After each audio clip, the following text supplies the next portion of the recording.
Ok. Bon, qu'est-ce qu'on va faire? On va faire une régulation avec hystérésis. Donc, une des premières choses à faire, c'est de créer un nouveau projet. Régulation. Dans notre cas, la température. On crée.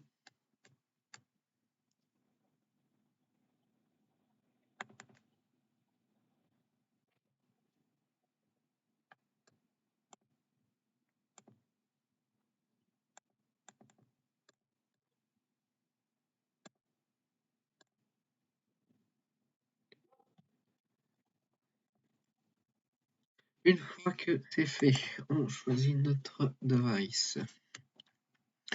Dans mon cas, un S7 1212 14 CDC Relay et la 30 en V2.2. On le choisit.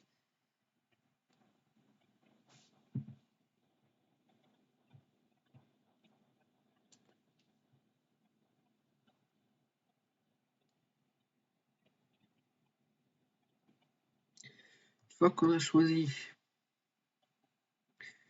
dans mon cas, on a une serial board RTD qui est une AI. Qu'est-ce qu'elle fait? Elle retourne directement une valeur de la température, mais à 3 digits. Ça, il faudra en tenir compte. Maintenant, on va passer au programme. Première chose à faire, il faut ajouter un bloc, une FC qu'on va appeler calcul de l'erreur. Parce que finalement, c'est ça qu'on a besoin. On aura besoin de compenser l'erreur. Ok, ça c'est la première chose qu'on aura fait. On aura une partie principale que moi j'appellerai graph7. C'est là-dedans qu'on mettra toutes les parties du programme, notamment poursuivre un graph7 et une dernière FC qui sera intitulée sortie pour affectation des sorties. C'est là où on gérera la résistance chauffante. Ok, une fois que ça c'est fait, on va devoir faire des tags. Alors, on a une table des tags qui va s'appeler entrée analogique. On a une table des tags qui s'appelle va s'appeler la sortie. La sortie, c'est une tout ou rien, on est dans une régulation tout ou rien, et une nouvelle table qu'on va appeler tag table. On va l'appeler ressources internes.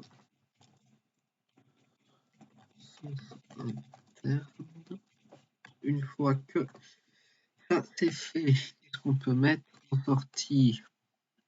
On sait qu'on aura la résistance qui est en Q.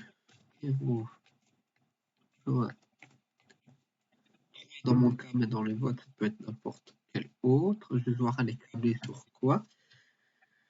Dans les entrées analogiques, on a simplement la PT100, mais pour pas se casser la tête, on retourne ici, double-clic sur lui, on agrandit. IO tag, on voit ici que c'est IW80, on l'appelle PT100 et on la met dans entrée analogique. Alors, dans ressources internes, il faut qu'on mette tout simplement quelque chose qui s'appelle étape. On va utiliser des moves, donc c'est byte en MB0. On a ceci. On aura besoin de quelque chose qui s'appelle mesure convertie. Pourquoi? Parce que ce sont des réels. Hein. Pourquoi mesure convertie? Parce que la PT100, il faudra convertir la valeur qu'elle donne, donc c'est la mesure.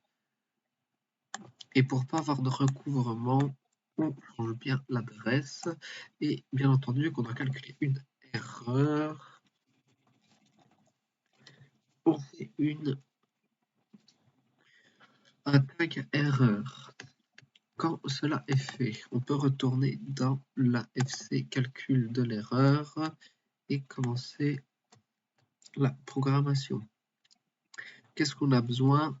On a besoin de faire, comme j'ai dit, là, l'entrée analogique RTD, elle rend une valeur en 3 digits de la température. Donc, par exemple, si c'est 20 degrés, elle va ressortir 200. Donc, on aura besoin de diviser la valeur de la PT100 par 100, par 10 plutôt, et on va l'inscrire dans mesure convertie.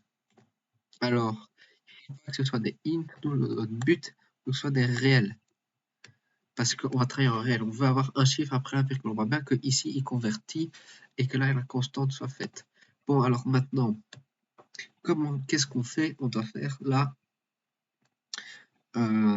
l'erreur. L'erreur, c'est tout simplement la consigne moins la mesure.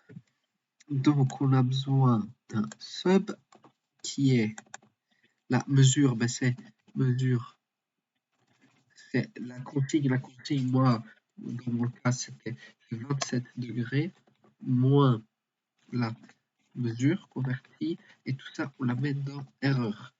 Voilà, truc dans le tag erreur. Une fois que cela est fait, on peut aller dans graph 7. Dans graph 7, qu'est-ce qu'on a? On a une égalité, parce que j'utilise des moves donc, étape égale 0.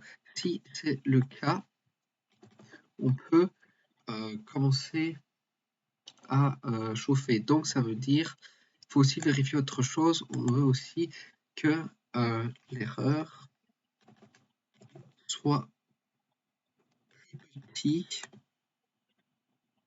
ou égal à moins 1.